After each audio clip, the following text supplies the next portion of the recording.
이 시간 함께 말씀을 봉독합니다. 누가복음 5장 1절부터 11절 말씀을 열어서 교독하시겠습니다.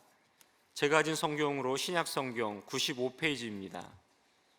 누가복음 5장 1절을 제가 읽고 2절을 여러분이 읽으시고 11절까지 교독하시겠습니다. 제가 누가복음 5장 1절을 읽습니다. 무리가 몰려와서 하나님의 말씀을 들을새 예수는 게네사렛 호숫가에 서서 호숫가에 배 두 척이 있는 것을 보시니 어부들은 배에서 나와서 그물을 씻는지라. 예수께서 한 배에 오르시니 그 배는 시몬의 배라. 육지에서 조금 떼기를 청하시고 앉으사 배에서 무리를 가르치시더니 말씀을 마치시고 시몬에게 이르시되 깊은 데로 가서 그물을 내려 고기를 잡으라. 시몬이 대답하여 이르되 선생님, 우리들이 밤이 새도록 수고하였으되 잡은 것이 없지만은 말씀에 의지하여 내가 그물을 내리리이다 하고, 그렇게 하니 고기를 잡은 것이 심히 많아 그물이 찢어지는지라. 이에 다른 배에 있는 동무들에게 손짓하여 와서 도와달라 하니 그들이 와서 두 배의 채움에 잠기게 되었더라. 시몬 베드로가 이를 보고 예수의 무릎 아래에 엎드려 이르되 주여, 나를 떠나소서, 나는 죄인으로소이다 하니, 이는 자기 및 자기와 함께 있는 모든 사람이 고기 잡힌 것으로 말미암아 놀라고 세베대의 아들로서 시몬의 동업자인 야고보와 요한도 놀랐음이라. 예수께서 시몬에게 이르시되 무서워하지 말라, 이제 후로는 내가 사람을 취하리이다 하시니. 함께 읽겠습니다. 그들이 배들을 육지에 대고 모든 것을 버려두고 예수를 따르니라. 아멘. 이 시간 아프리카 미래재단 대표이시고요, 샘병원 미션 원장이시고 또 대통령 직속 국가생명윤리위원장이신 우리 박상은 대표님께서 나오셔서 아버지의 꿈, 나의 꿈이라는 말씀과 아프리카 미래재단 선교 보고를 해주시겠습니다. 우리 나오실 때 다시 한번 환영합니다라는 의미로 박수로 해주시면 감사하겠습니다.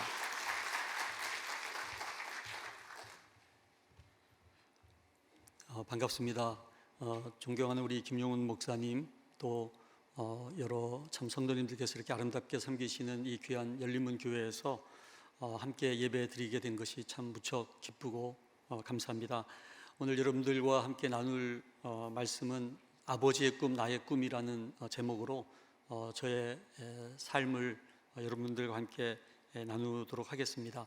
아까 저를 소개할 때 대통령 직속 국가생명윤리위원장이라는 말씀을 하셨는데, 미국에도 그 프레지덴셜 내셔널 바이오에틱스 커미티라고 국가생명윤리위원회가 있는데, 우리 한국에도 국가생명윤리위원회가 있어서 제가 박근혜 대통령으로부터 위원장 위촉을 받고서 그렇지만 그보다 더 많은 시간을 문재인 대통령 소속으로 국가생명윤리위원장을 해드렸습니다.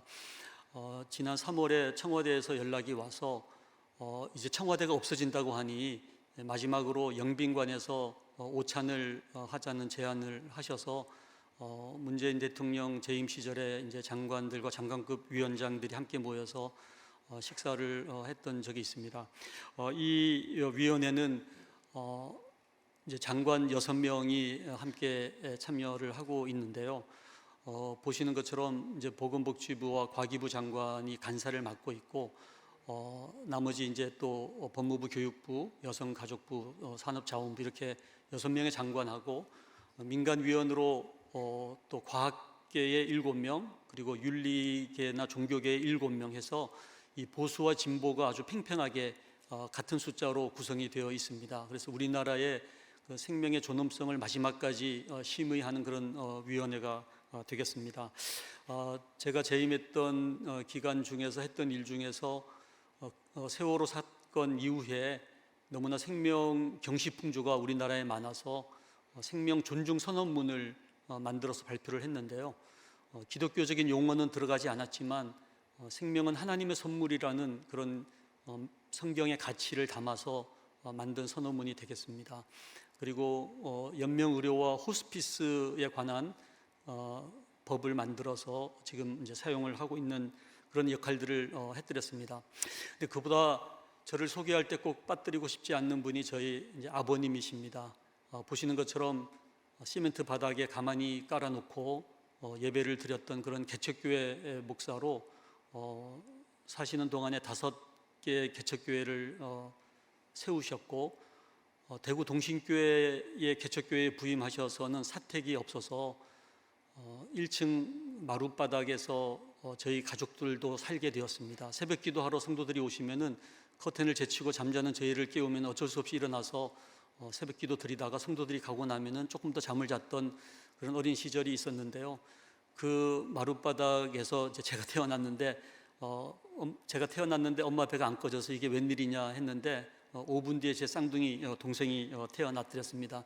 늘 아버지의 기도하는 뒷모습을 자라고 저희 7남매가 자라게 되었고요. 저희 어머님도 잠을 잘 때 분명히 다락방에서 기도하셨는데 아침에 일어나 보면은 다락방에서 여전히 기도하고 계셔서 엄마는 잠을 주무시지 않고 기도만 하고도 사시는 분이시구나 이런 생각을 했더랬습니다. 7남매가 잘 자라서 아들 6에 딸 하나인데 맨 앞에 보이는 쌍둥이 중에 한 명이 접니다마는 제 쌍둥이 동생은 이제 목사가 되어서 장로회 신학대학의 대학 원장으로 재임을 하고 있습니다. 가장 행복했던 시절은 이제 엄마와 함께 인천 송도 해수욕장에서 수영을 했던 그런 사진이 남아 있더라고요. 그리고 어릴 때 사진 중에 이렇게 기도하는 사진이 있는데 여러분들 예측하신 것처럼 떡잎을 보면 안다고 어릴 때 기도하던 친구는 목사가 되었고 기도하지 않고 째려보고 있던 저는 아직도 이러고 있습니다만은 이 사진을 볼 때마다 그래도 감사한 것은 하나님께서 때로는 우리가 실수하고 넘어지고 죄를 범하지만 양옆에 기도하는 사람을 붙여주셔서 나를 위해 기도하게 하시는 참 좋으신 하나님이시라는 생각을 합니다. 그렇게 참 교회와 학교와 집을 오가면서 신앙생활을 하다가 제가 대학을 들어가게 됐는데 원하는 의과대학에 들어갔습니다마는 제 마음속에 뭐 CCC나 IBF 같은 좋은 선교 서클들이 있었습니다마는 그런 서클에 들어가지 않고 좀 노는 서클에 갔습니다. 이름은 봉사 서클인데 여름에 봉사하러 갈 때 타이탄 트럭에다가 나이트클럽에 사이키 조명을 가득 싣고 가서 대충 봉사하고 집으로 보낸 다음에 교실 2개를 터가지고 나이트클럽으로 만들어서 밤새 술 마시면서 춤을 추는 그 서클에서 제가 3년 동안 회장도 하고 아주 핵심 멤버로 활동을 했었는데 그 당시 저의 별명이 그 브루스박이라고 했었습니다.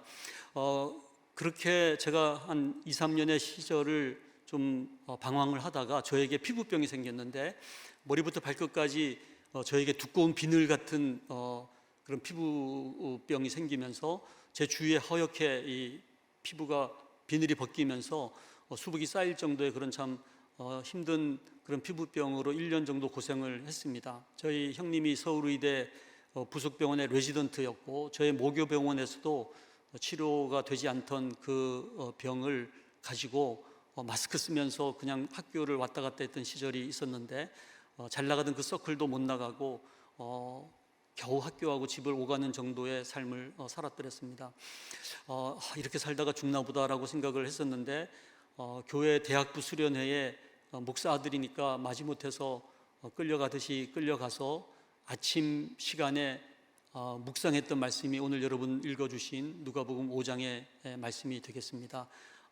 다 아는 말씀이죠. 여러분들께서 이미 아시는 것처럼 밤새 고기를 잡으려고 했지만 한 마리도 잡지 못한 이 베드로가 이른 아침에 그물을 싣고 있었는데 그 배에 예수님께서 오르시더니 깊은 데로 가서 그물을 던지라고 말씀하실 때에 이 어부 베드로가 자기의 경험을 의지하지 아니하고 목수의 아들인 예수님의 말씀에 의지해서 깊은 데 가서 그물을 던졌을 때 정말 상상할 수 없었던 2배 가득한 그런 축복의 그런 결과를 가져오게 됩니다.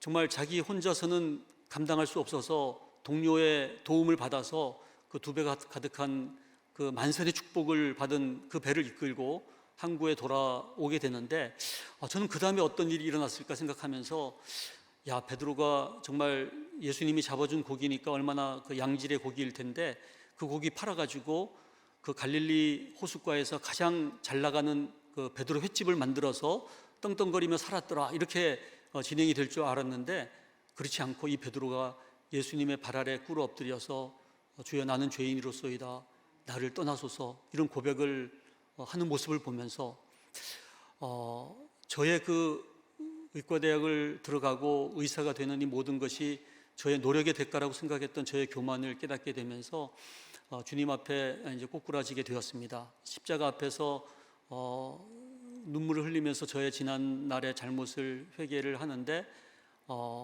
밤새도록 잠을 설치면서 그렇게 회개를 하다가 잠이 들었는데 그 다음날 아침에 일어나 보니까 저의 그 피부병이 없어진 거예요.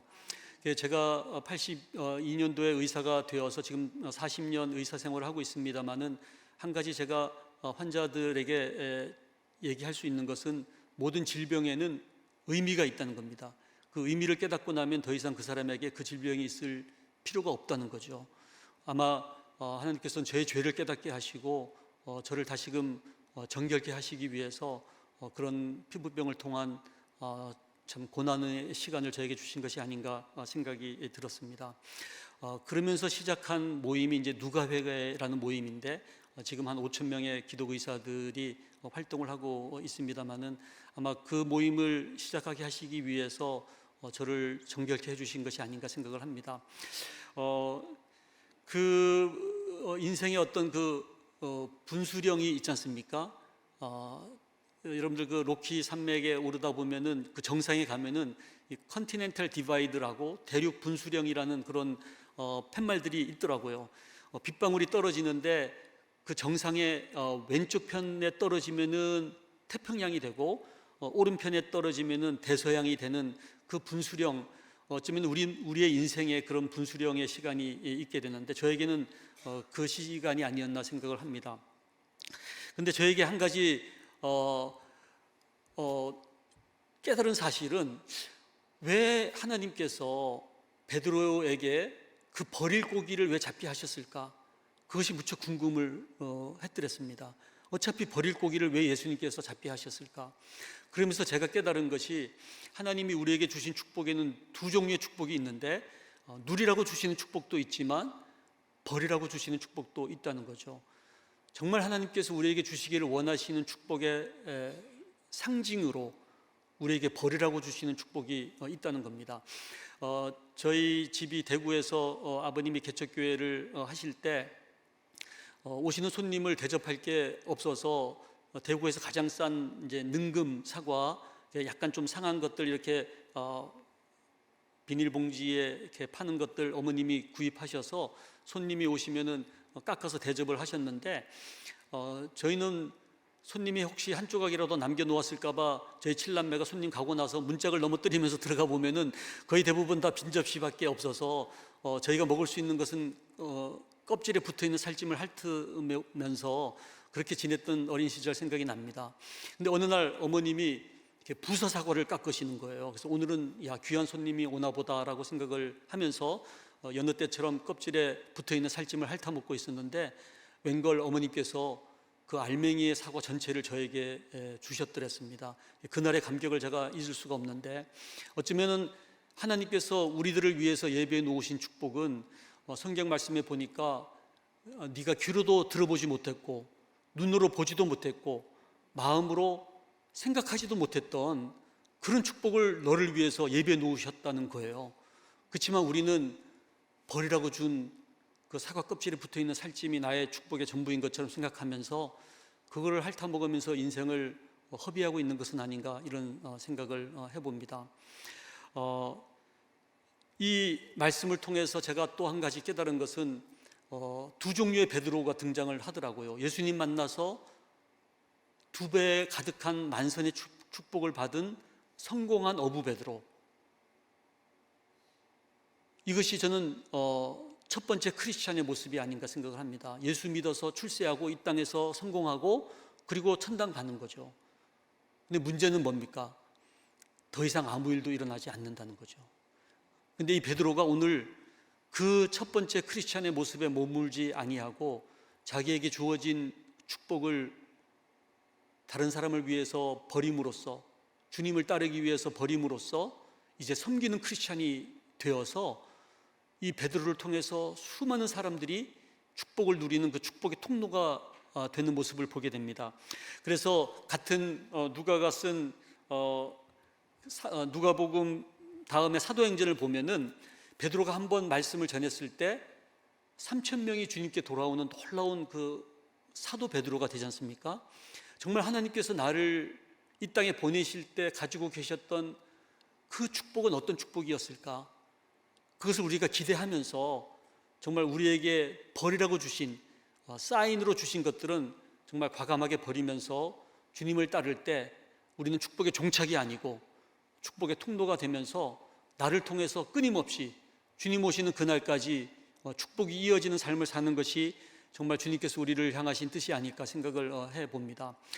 1890년에 로제타 홀이라는 25살의 미혼의 젊은 여자 의사가 이 조선 땅 제물포를 통해서 이 조선에 오게 됩니다. 이 로제타 홀 이 여자 의사가 조선을 오게 되었던 결정적인 계기는 졸업식에서 들었던 한마디, 네가 인류를 위해 봉사하기를 원한다면 아무도 가려하지 않는 곳으로 가서 아무도 하려하지 않는 일을 하라. 이 말씀이 저에게 제가 학창 시절에 이 닥터 홀의 조선회상이라는 책을 읽으면서 이 말씀이 저에게는 엄청 저의 마음을 두드렸습니다.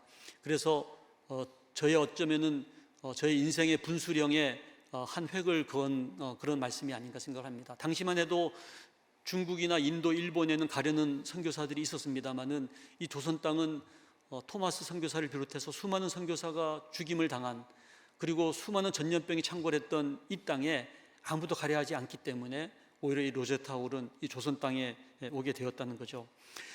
이 땅에 와서 로제타 홀은 캐나다 의사인 제임스 홀 선교사를 만나서 우리나라 최초의 서양식 결혼식을 올리게 됩니다.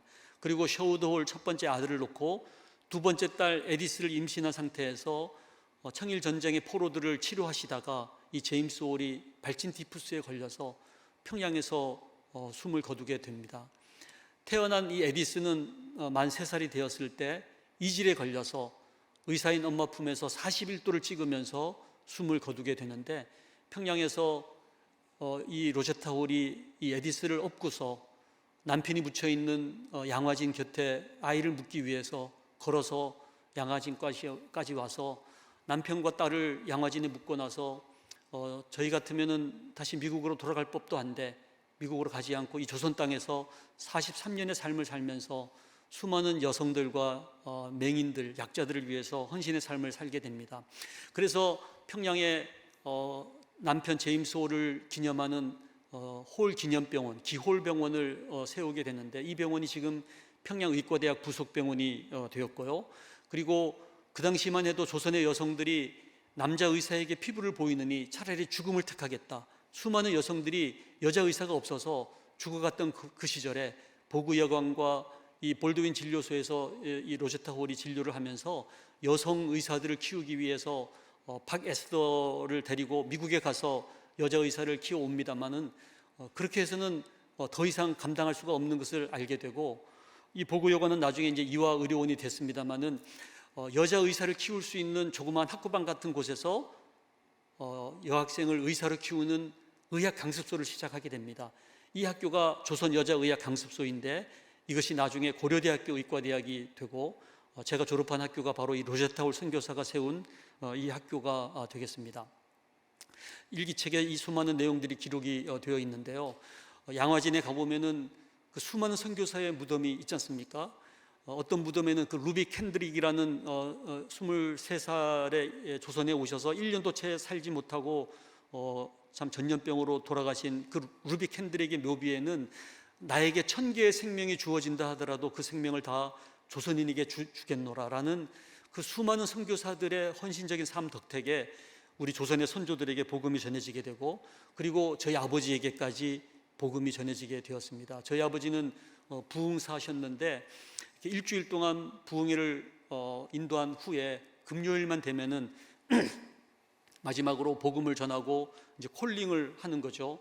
그래서 예수를 믿게 되신 분들의 이름을 빼곡하게 대학 노트에 적어 오셔서 더 이상 이런 거 하지 마시라고, 저희가 그러면은 애프터 서비스를 해야 된다고 새벽마다 그분들을 위해서 기도하시기 위해서 빼곡하게 전도하신 분들, 결신하신 분들의 이름을 적어 오셨는데, 아버님 돌아가시고 나서 아버님 전도하신 그분들의 숫자를 헤아려 봤더니 10만 명을 전도하셨더라고요. 그 덕택에 저희 7남매는 정말 좋은 대학 다니고 또 집도 사고 자녀들도 다 잘 되면서 아버님 산소에서 참 아버님 어머님의 기도 덕분에 우리가 이렇게 복을 누리게 되었다고 그렇게 참 감사의 기도를 올리곤 했었는데, 어느 날 문득 저에게 그런 생각이 드는 거예요. 아버님이 10만 명을 전도하셨는데 그로 인해서 복을 받은 우리 7남매를 통해서는 몇 명이 전도되었을까? 큰형님 목사님부터 막내 목사까지, 목사 아니면 장로들인데 전도한 사람들의 숫자를 한번 다 제출해 보라고 다 헤아려 봤는데 몇백 명이 안 되는 거예요. 아버님이 10만 명을 전도하셔서 복 받은 것이 이것이 과연 하나님께서 우리에게 주시려고 하신 그 복이었을까? 이런 생각을 하면서 아버님 무덤 앞에서 저희가 회개하면서 다시는 이렇게 살지 않겠습니다, 그렇게 고백하고 저희 아버님의 호를 따서 영적인 파도, 영파 선교회를 만들어서 1년에 한 번 인도의 단기 선교를 한 20년 동안 다니면서 5가정의 선교사를 파송하는 그런 선교회를 조직을 하게 되었습니다. 제가 아버님의 책을 쓰게 되었는데 10만 명 전도의 꿈이라는 책을 써서 일본말로도 이제 번역이 되었습니다만은 이 책 출간식에 오신 하객들에게 이전처럼 살지 않겠다는 그런 참 고백을 했던 기억이 납니다.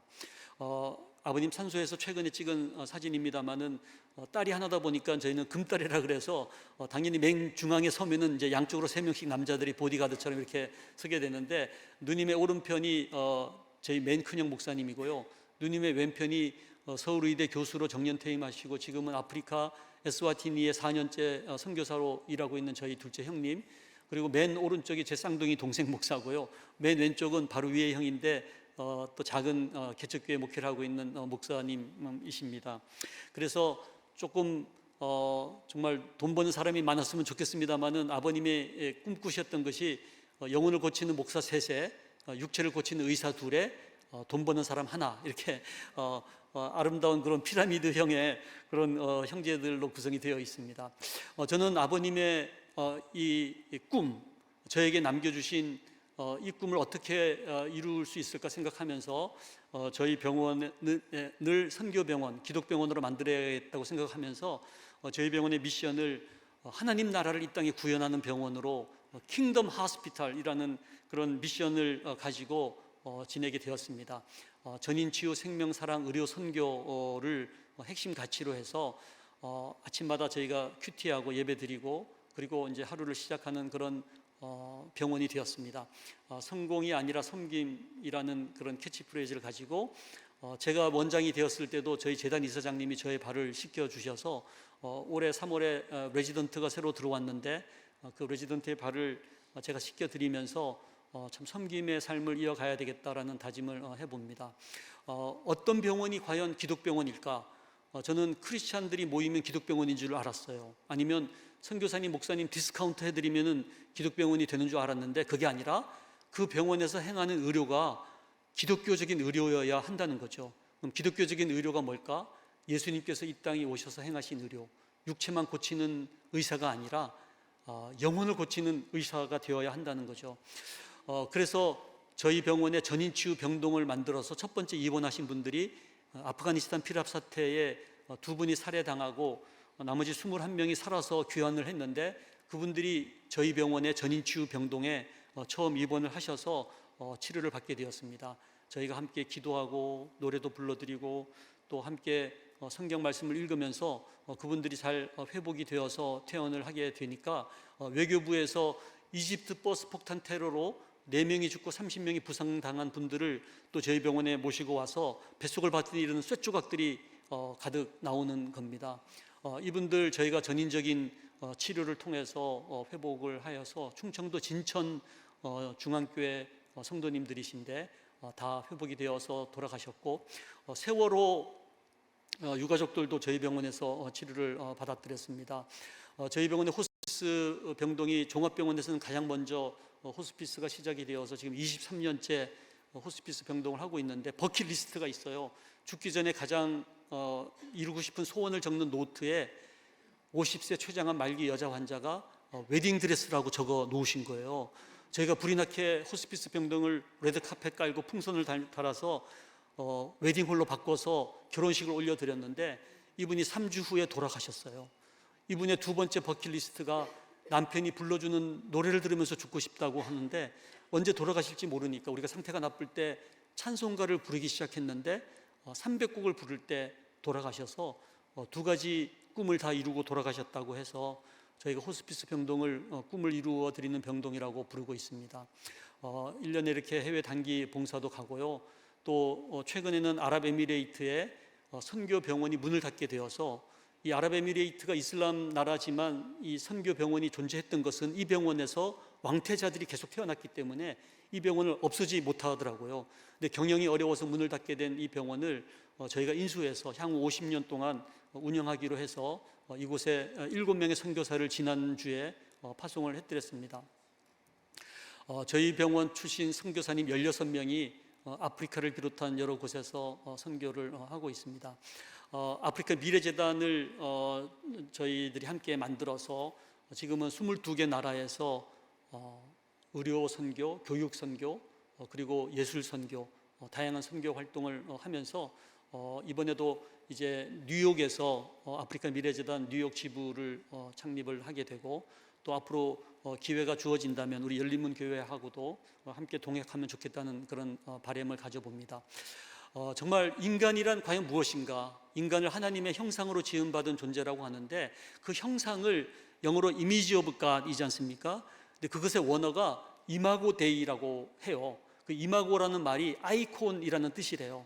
아이콘을 우리가 핸드폰에서 탁 치면은 전체 화면이 전체 화면이 카카오톡 아이콘을 치면은 전체 화면이 카카오톡이 나오는 것처럼 이 아이콘은 상징이라는 거, 상징. 그래서 우리는 다 하나님의 형상, 하나님의 상징이기 때문에 박상은을 클릭하면은 누가 나와야 돼요? 하나님이 드러나야 된다는 거예요. 그래서 제가 한번 네이버에서 박상을 한번 클릭을 해봤더니 막 불법 정치자금으로 교도소에 가 있고 막 살인 사건하고 연루가 돼 있고 막 그런 기사가 나오더라고요. 하나님께서 박상은을 만드실 때는 하나님의 형상이 드러나도록 만드셨는데 죄로 인해서 오염되어서 우리를 통해서 하나님의 모습이 드러나지 못하고 있다는 거죠. 그렇지만 예수 그리스도께서 우리를 위해서 보혈의 피를 흘려주심으로 예수 그리스도를 믿기만 하면은 우리의 그 모든 오염된 죄들은 다 없어지고 다시금 하나님의 형상이 드러날 수 있다는 참 이 놀라운 복음을 우리가 받게 되었습니다. 그래서 인생은 출생과 죽음 사이의 선택이 인생이 아니라 이 출생 이전에 하나님께서 놀라운 계획을 가지시고 그리고 우리가 예수를 믿게 되면은 죽음조차도 어찌할 수 없는 영원한 삶을 누리는 그런 영생을 누리는 그런 복된 삶을 우리가 살게 되는데 이 귀한 복음을 모르고 사는 안타까운 사람들이 우리 주위에 얼마나 많습니까? 그래서 하나님께서는 우리들을 이 땅에 보내셨어요. 꼭 선교사만이 보내받은 사람이 아니라 우리 모든 성도들은 하나님께서 이 땅에 보내어 주신 선교사적인 삶을 살기 위해서 보내어 주신, 그래서 우리가 해외 선교사로 나가신 분들과 구별하기 위해서 선교인이라는 말을 쓰자. 우리 모두는 다 선교인이라는 거죠. 이 선교인이 가져야 될 태도 3가지만 말씀을 드리고 오늘 말씀을 마치겠습니다. 첫 번째가 우리 모두는 다 이 땅에 보냄을 받은 사람이라는 거죠. 우리 부모님이 나를 이 땅에 보내신 것이 아니라 온 우주를 만드신 전능하신 하나님 아버지께서 때가 되어서 뜻을 가지시고 우리 한 명 한 명을 부르셔서 이 땅에 보내셨다는 거예요. 여러분들 그 찬양 아시죠? 하나님의 은혜. 나를 지으신 이가 하나님, 나를 부르신 이가 하나님, 나를 보내신 이도 하나님, 나의 나 된 것은 다 하나님 은혜라. 나를 지으시고 부르시고 보내신 분이 우리 부모님이나 우리 담임 선생님이 아니시라는 거예요. 하나님 아버지께서 나를 택하시고 나를 부르셔서 이 땅에 보내셨다는 거죠. 그래서 이 보냄받은 의식이야말로 얼마나 중요한지 몰라요. 그래서 하나님 앞에서 다른 사람하고 비교할 필요가 없다는 거죠. 제가 부산의 고신의대 교수를 할 때 대전에서 저희 기독의사 이사회가 열려서 제가 이제 총무이사를 맡아서 회의 자료를 준비해서 현대 엑셀 승용차를 타고 경부 고속도로를 올라가는데 대구에서 대우 르망차가 저를 따라잡는 거예요. 현대의 자존심이 있지 대우에 질 수는 없지 않습니까? 근데 아무리 엑셀레이터를 밟아도 그 비싼 차를 따라잡을 수가 없는데 그 유성온천 내려가는 그 내리막길에서 이때다 싶어가지고 막 엑셀레이터를 밟았더니 드디어 그 르망차를 따라잡은 거예요. 제가 막 환호를 지르면서 와 이겼다라고 좋아했는데 창문을 쳐다봤더니 대전 톨게이트를 지나가 버린 거예요. 저의 목적지는 대전이었는데 엉뚱하게 서울 가는 차하고 경쟁해서 이겼는데 제가 어디 가고 있어요? 제가 서울을 가고 있는 거예요. 막 뒤늦게 천안 가서 유턴해가지고 돌아와서 늦게 도착해서 막 그 회장한테 혼나고, 그러면서 제가 그때 결심했던 것이 목적지가 다른 사람하고 비교하지 말자. 여러분들 인생을 열심히 살다가 경쟁하다가 그 50평 아파트 살라는 사람들하고 경쟁하다가 결국 55평 아파트를, 그 화장실 2개 딸린 아파트를 드디어 사놓고서 거기서 여러분들 돌아가시는 게 인생 아닙니까? 여러분들이 아파트 50평 사기 위해서 이 땅에 보냄을 받으셨나요? 그래서 다른 사람들하고 비교하지 마시고 나를 이 땅에 보내신 그 하나님 앞에서 나의 그 사명을 따라서 정말 살아가는 삶이 정말 하나님께서 기뻐하시는 삶이 아닌가 생각을 해봅니다. 마지막 세 번째가 우선순위의 삶이에요. 우리에게 주어진 시간은 제한되어 있고 우리의 건강과 우리의 재능과 우리의 돈과 이 모든 것들은 다 제한되어 있는데 이것을 바쁜 일들이 얼마나 많습니까? 그러면 무엇에 우선순위를 두고 우리가 살아야 될까? 제가 인턴 시절에 제 동료 인턴이 경험했던 일이 있었어요. 응급실에는 우선순위 ABC가 있거든요. 에어웨이, 기도를 확립하라.